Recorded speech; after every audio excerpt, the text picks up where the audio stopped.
South Korea নামটা শুনলেই আমাদের মনে আসে বিশ্বের সবচেয়ে উন্নত দেশগুলোর মধ্যে একটা। মাত্র 1 লাখ স্কোয়ার কিলোমিটারের এই দেশটার জিডিপি প্রায় $1.5 ট্রিলিয়ন বেশি। বিগত কয়েক দশক ধরেই অটোমোবাইল ইন্ডাস্ট্রি হোক বা ইলেকট্রনিক ইন্ডাস্ট্রি, সাউথ কোরিয়া যেন একচেটিয়াভাবে রাজ করছে। বিশ্বের বৃহত্তম গাড়ি নির্মাণকারী সংস্থা যেমন হোন্ডাই, কিয়া, রেনাল্টের মতো বড় বড় কোম্পানি, ইলেকট্রনিক্সের ক্ষেত্রে স্যামসাং, এলজির মতো কোম্পানি সারা বিশ্ব শাসন করছে। আজকে ভারতেরও যদি আমরা প্রত্যেকটা ঘর ধরে সার্ভে করি, প্রত্যেকটা ঘরেই একটা না একটা হলেও স্যামসাং বা এলজির কিন্তু কোনো প্রোডাক্ট আমরা দেখতেই পাবো। আর এই সাউথ কোরিয়ায় প্রত্যেক বছর তৈরি হয় প্রায় 30 লক্ষেরও বেশি গাড়ি। কিন্তু আজকের দিনে দাঁড়িয়ে ভারতবর্ষের একটা ছোট্ট রাজ্য তামিলনাড়ু, যেটা আয়তনে প্রায় সাউথ কোরিয়ার সমান, সেই রাজ্যটা কিন্তু পৃথিবীর মানচিত্রে নিজের জায়গা করে নিচ্ছে। যদিও জিডিপির দিক থেকে এটা সাউথ কোরিয়ার থেকে এখনও প্রায় 5 গুণ পিছিয়ে রয়েছে। কারণ আমরা যদি তামিলনাড়ুর জিডিপি দেখি, তাহলে সেটা প্রায় $300 বিলিয়ন আশেপাশে হবে। কিন্তু বিগত 2 দশকে তামিলনাড়ু যেইভাবে উত্থান করছে, স্পেশালি আমরা যদি বলি কার ম্যানুফ্যাকচারিং অর্থাৎ অটোমোবাইল আর ইলেকট্রনিক্স ইন্ডাস্ট্রির ক্ষেত্রে, সেটা কিন্তু একটা দারুণ আশার আলো সঞ্চার করছে। কারণ তামিলনাড়ু এখন প্রতি বছর প্রায় 15 লক্ষের মতো গাড়ি ম্যানুফ্যাকচারিং করছে।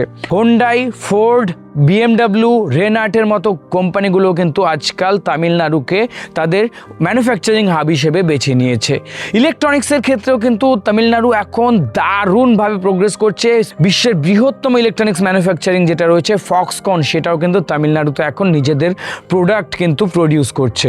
এর সাথে সাথে চায়না থেকে সরে কিন্তু অনেক বড় বড় কোম্পানিগুলো ইন্ডিয়াতে অর্থাৎ তামিলনাড়ুর দিকে মুভ করছে। এর একটা এক্সাম্পল হতে পারে অ্যাপেল। অটোমোবাইলস আর ইলেকট্রনিক ইন্ডাস্ট্রিতে ইন্ডিয়াতে এত স্ট্রং প্রেজেন্সের জন্য তামিলনাড়ুকে কিন্তু ডেট্রয়েট অফ ইন্ডিয়াও বলা হয়ে থাকে। আজকের দিনে দাঁড়িয়ে তামিলনাড়ু যেভাবে প্রোগ্রেস করছে, আর সেই দিন হয়তো বেশি দূরে নেই যখন কিন্তু তামিলনাড়ুও সারা বিশ্বের মানচিত্রে ভারতের জন্য একটা গৌরবময় জায়গা করে দেবে। পার ক্যাপিটা ইনকামের দিক থেকে আজকে একটা সাউথ কোরিয়ান সিটিজেনের অ্যাভারেজ ইনকাম যেখানে প্রায় $33,000 অর্থাৎ অলমোস্ট 30 লাখ টাকার উপরে, সেখানে তামিলনাড়ুতে সেটা $3,000 নিচে, অর্থাৎ যাত্রাটা অনেক লম্বা। আর আমাদের ইন্ডিয়াতে কিন্তু সাউথ কোরিয়ার তুলনায় চিপ লেবার কিন্তু পাওয়া যাচ্ছে, তার সাথে মেধা অর্থাৎ মেরিটিয়াস পার্সন অল ওভার ইন্ডিয়াতে কিন্তু প্রচুর রয়েছে। আমরা আজকে বিশ্বের যত বড় বড় সংস্থাগুলোই দেখি না কেন, সেটা সায়েন্টিফিক রিসার্চ হোক বা হিউম্যান রিসার্চ ডেভেলপমেন্ট হোক অথবা রিসার্চ অ্যান্ড ডেভেলপমেন্টের যে কোনো পার্ট হোক, ইন্ডিয়ান সায়েন্টিস্টদের, ইন্ডিয়ান মেরিটের কিন্তু কোনো অভাব নেই।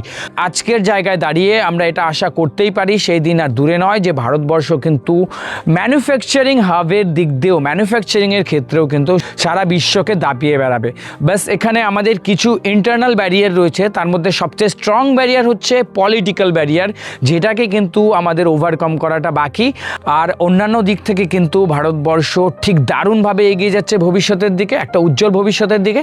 আপনার কি মনে হয় আমাদের ভারতবর্ষের তামিলনাড়ু অথবা আপনাদের যে কোনো রাজ্য, কার মধ্যে সবচেয়ে স্ট্রং পসিবিলিটি রয়েছে ঠিক সাউথ কোরিয়ার মতো গ্লো করার? বন্ধুরা, আরেকটা ভিডিওতে নতুন কোনো একটা কিছু নিয়ে দেখা হচ্ছে। ততক্ষণের জন্য চ্যানেলটাকে সাবস্ক্রাইব করে পাশে থেকো। Take care, bye by.